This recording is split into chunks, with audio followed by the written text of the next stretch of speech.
Good morning. Today we are taking the fourth part of our module 4, which is mentioning about automatic generation control. In the last class, we have discussed how we are representing a load frequency controller in a block diagram.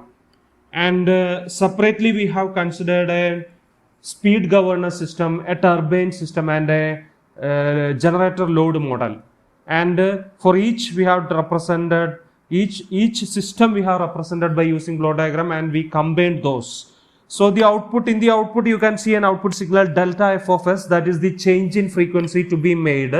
So if we are changing a frequency, if we are changing the frequency like that, we can make the corresponding changes with respect to the load demand in the generator output.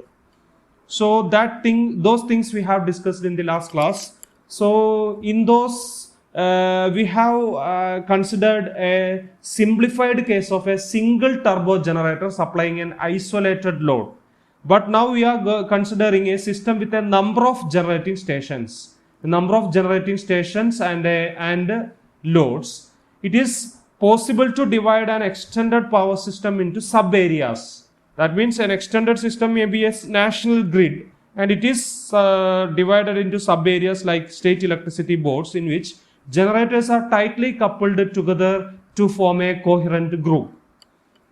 All the generators in those systems are responding to load or the speed changer settings uniformly or in unison, and such a coherent group is known as a control area, in which the frequency is assumed to be the same throughout its static and as well as the dynamic conditions. For developing a suitable control strategy, a control area is reduced to a single speed governor system, turbo generator, and a load system. As we have discussed earlier, like that we are considering it like a single. It is reduced to a single speed governor, turbo generator, and load system. So all the control strategies we have discussed earlier can be, it is applicable for this independent control area also.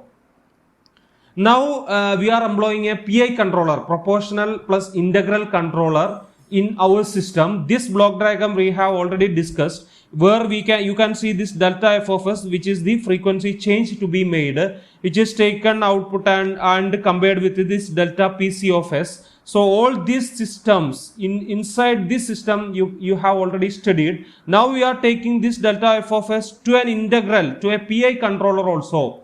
So this is an integral controller K by S and it is compared with this delta pc of s. So this is an extra loop is given here. So speed changer setting can be adjusted automatically by monitoring the frequency changes. For this purpose, a signal from delta f is fed through an integrator to the speed changer. So this is a speed changer. Along with this, an integral controller is also employed.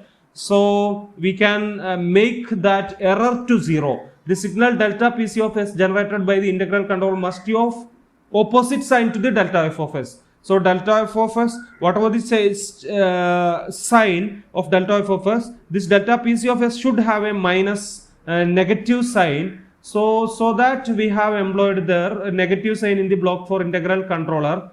Now you can write the transfer function delta f of is equal to kps by 1 plus tps, whatever you know this, and then you will be getting the overall transfer function. Now the steady state change in frequency has reduced to zero by the addition of the integral controller. When we have added an integral controller, that steady state frequency change can be made to zero. In central load frequency control of a given control area, the change in frequency, if there is a change in frequency, that error is known as area control error. So you can make with the integral controller, this area control error can be made to zero. So this axis is representing zero. Without the integral control action, you will be getting a curve like this, but with the integral control action, you will be getting that delta f. So this axis is representing delta f. So you can make this delta f to zero with the integral controlling action.